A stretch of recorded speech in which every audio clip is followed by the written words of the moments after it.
It's my feel-good breakfast show. Call us on your cell phone. Culinary Hotline Bling. That can only mean one thing. Welcome back to your Feel Good Breakfast Show, Expresso right here on SABC3. Yes, it is that time for the Culinary Hotline Bling. Ting, ting, ting. Gabriella did not get involved whatsoever. I always get really awkward when that happens. I Why? I don't now know. you have to say it alone. No. Go on. No. Ting, ting, ting. Ting, ting, ting. Ting, ting, ting. It's ting. It's ting, Gabriella. Ting, ting. Yeah, ting, ting. She got it. Anyways, they are here so along with Jenny Morris. Hello, Jenny, to answer all of your burning foodie questions this morning. So give us a call if you have a culinary conundrum. 021-430-9881 is the number to call. How are you ladies doing? Very good. Nice. The right side of my brain is not working this morning. It's all shifted around, but it's okay. Firstly, congratulations on your opening of the brand new restaurant, Jenny. We're going to be taking a look at that a little bit later on this morning, so stick around for that. Right now, though, let's get into some questions, shall we? And we had a question from Louise from Cape Town, and Louise asked this, and I actually don't know what this is, but she says she wants to know how to make tuna mousse. What is tuna mousse? Well, Gabby, I mean, you're a little Italiano. Yes. So if your father was making it, he would make tuna tonata. And hang on, sorry, we actually have Louise on the line. Hello, Louise. Louise? Hello, can you hear us? Yes, hi. Good morning. How are you doing? I'm all right, and how are you? Very, very well. Okay, so we got our chefs here. Let's take that question from you personally. All right. So what is your question there, Louise? Oh, I've got a powder form of gelatine. All right? I'm going to mix the tuna with cream cheese, and I've got the gelatine form, not the sheet of gelatine, okay? Yeah. So I wondered, would it be 1 teaspoon or 2 teaspoons? We've had this type of question before, and it's always about volume, because if it's too heavy and there's not enough gelatine, it's going to fall apart. So I think let's just, when I make something with fruit in it, or I use like 1 cup to a teaspoon to 5 mils. Obviously, you dissolve it and you sponge it and make sure that it's perfectly dissolved, because a mousse needs to move a little bit. It's not a solid thing like a pudding. So maybe just to be safe than sorry, put 1 teaspoon to a cup of ingredients. Sure. Yes. 1 teaspoon per cup. Yes, Yeah. because you don't want to cut it into a chewy slice either. All right. Thank you, Louise. Yes, thank you. There we go. So 1 teaspoon to a cup. That's just like a ingredients are. ballpark. So It's a quickly unpack ballpark. a tuna mousse. Like, I don't think I've ever had it. Well, gelatine is one of them, Yeah. cream cheese, gherkins. There we go. You also can actually, I was chatting to my dad about it last night. Also, you could do, if you want to make it also a little bit healthier, you could actually steam some veggies before, like some carrot, zucchini, kind of chop it up finely, Nice. steam it, and then you fold it into your mousse afterwards. So you're getting a bit of a veggie punch Nice. as well. And herbs, Yeah. lots of Lots of parsley herbs, and yes. spring onions and capers. Yum, yum. Sounds delicious, actually. All right. Tuna mousse, Gabby, next time, please. Yeah. I remember. All right. We had another question from Manda from Joburg. And Manda wanted to know how to make a jelly hard, like a lollipop. Lots of gelatine. I was Really? just Is about to that- say, it's because lots we- of gelatin again. That's your friend. Yeah. So, I mean, firstly, is it? Can you do that? Like make it like a proper solid? Does it go like that? Yeah. Oh gosh, yes. If you look at in China, Yes. and in especially at the New Year, they make these gelatinous fish from gelatine. Yes. And But do they actually go as hard as a lollipop? Because I know that No. you can make popsicles with them. You can freeze Yes, it. yes. And as well, again, more gelatin. You can cover it with sugar to make almost like those kind of fruit pastel kind of Yes. Okay. sweets. But I don't think it gets like hard as in no, a candy. It won't shatter. No, it won't do no. a shatter. It's no. not sugar. It'll be No, firm. It's not sugar. Oh, It'll yeah. be nice, chewy and firm. Chewy and All firm. right. So how much gelatin are we talking about here? Lots. A We lot. don't know. We don't know. Don't know. Just lots. Okay. I like that. Cool. And then we had another question from Anonymous.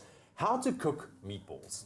Now, I understand why we got this question, because meatballs are round. Does it Yes. mean you have to fry them on each and every single side of the round ball if there is a Toss, side? yeah. Toss How the do you do pan, it? How do you toss do the it? pan. Do you want to toss the pan? Oh, cool. Okay. Yeah, let's do it. I think the biggest thing with meatballs is that you need to give the mince some love. So a lot of people say, oh, but don't you have to add egg to it? Not necessarily. No. Okay. So what you can do is you kind of finely chop your onion. That's the one thing, is I think a lot of people don't chop it finely enough. And then it falls apart. And then it falls apart. I Exactly. see. If you don't want to chop onion finely because for your eyes, I know it's a very emotional process. Get your husband to do it. That, if you are a single person, then what I would suggest is actually cooking your onion, kind of chop it up however you want to. Swimming goggles, guys. Yes, It's the best thing Or to a cut spoon. onions. Does Does that Really? work? Are you Apparently, serious? I don't Have know. you tried it? Not be stupid. I kind of look I'm away. trying to picture that. So what you're going to do is kind of give it a bit of a knead. Yes, Okay. but you must Do it together. over knead, hey, Gabs? Yes, because of the overwork fat, it, because yes. the fat starts Oh, melting. so you have Yes. to overwork it. No. Yes. You don't have to No, not overwork Overwork your Overwork muscles, it, but yeah. not that. it. All right, okay. Jenny, would you be able to put some olive oil up in the pan for me? Yes, yeah, of course. over there, There we thanks. go, Because then we can do a darling. nice We little, just do a nice little little ball. There we go. Thanks. Oh, thanks. Nice and hot. And then what I'm going to do is kind of just take our meatballs. So All right. if you really want to be particular, if you have a kitchen scale at home, Yeah. then measure out your meatballs so at least you know that all of them are the same. So at least you know your cooking Okay, so- time is the same yeah. for all of them. But then again, if you know, it'll be palm-sized. Look, the all of thing them. is- or So, yeah. mouth-sized. Or Yes, mouth-sized. or mouth-sized. Cheek-sized. But what I like about this is because it's beef, Yeah. Yes. if it's chicken or pork, you have to make sure it's cooked properly. Yes. With beef, you can, Beef you can still get away have with a little something bit, yeah, big, have yeah. a little bit on Okay, the red so side. now that that's in there, Yes. Yes. how do you cook it properly? You let it go first. Okay. You see, the problem with men when they cook, they want to do this all the time. They keep wanting to move it. The problem Stop with it. men when they cook. So when you brine, you do the same thing. You've got to give it a chance so that Okay. the bottom gets lovely caramelized, and then you just shake the pan, and that ball will roll. Oh, and it will roll over. around and you get it. Okay, All good. got it. Thank you very much, ladies. Our lines are still open, 021-430-9881. We're going to be back with our leading ladies, Jenny Morris and Gabriella San Giorgio, and just a bit for the culinary hotline. Bling! Ting, ting, ting. Yes. I did it. I did it. You did it. It's my feel-good breakfast show.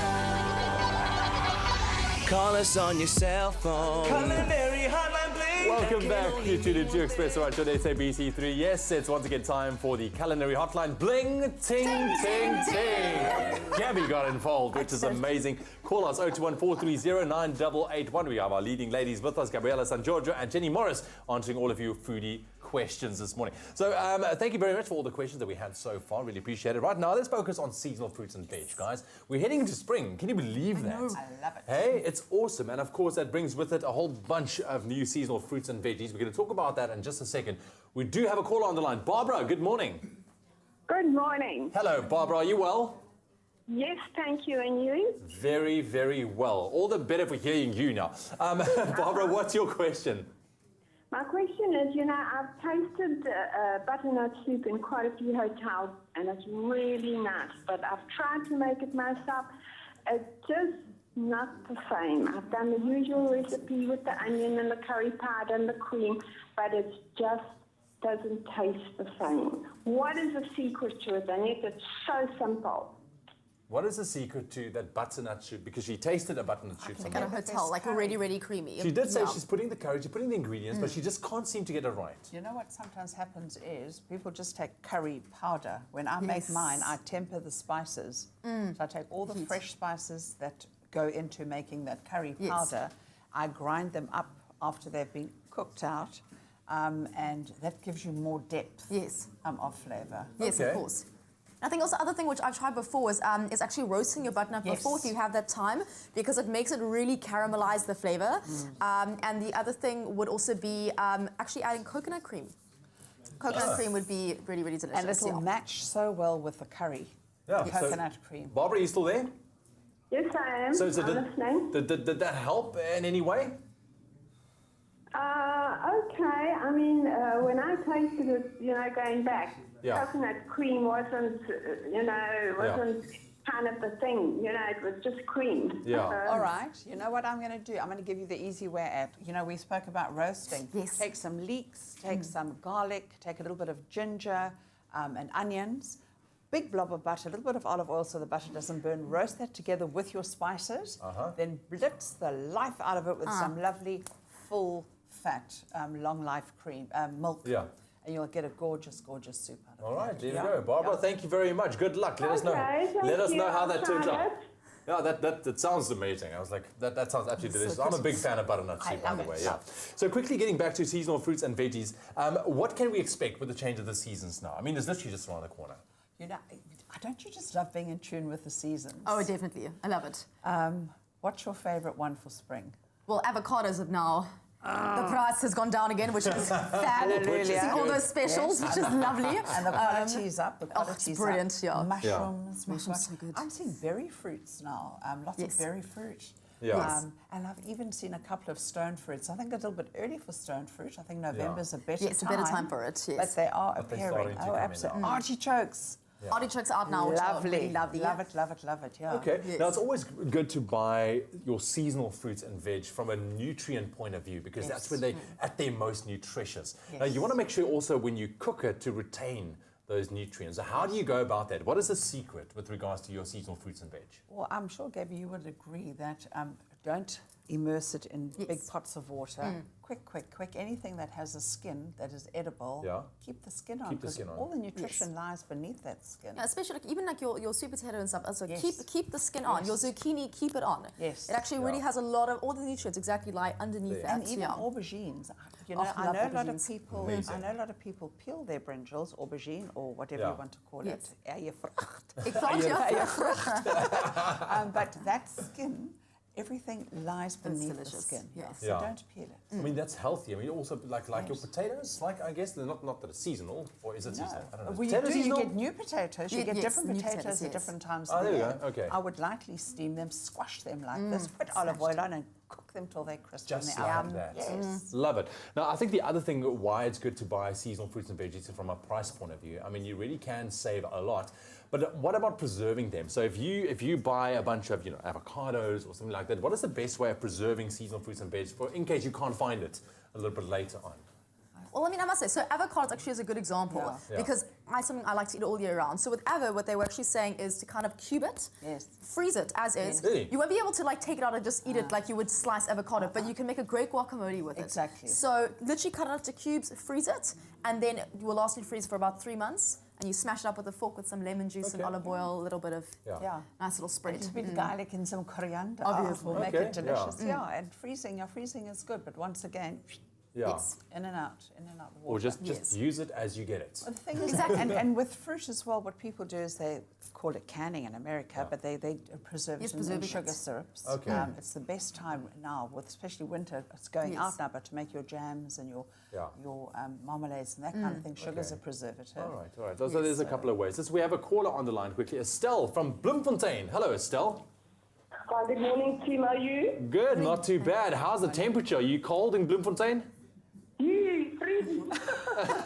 I'm sure. Listen, what's your question? Thank you for the call. Jenny, I found in about 2 weeks ago in connection with pickled onions. Pickled onions, yeah? Do you have to pre-cook the onions before you put it to vinegar, or do you just add it raw? No, you know what I like to do is I peel my little onions and I soak them in brine, a salty brine. And I do that overnight, put a plate on it so they don't bob up and down. And then I heat the vinegar with the allspice, the bay leaves, the peppercorns, cloves, whatever you want to flavor it with.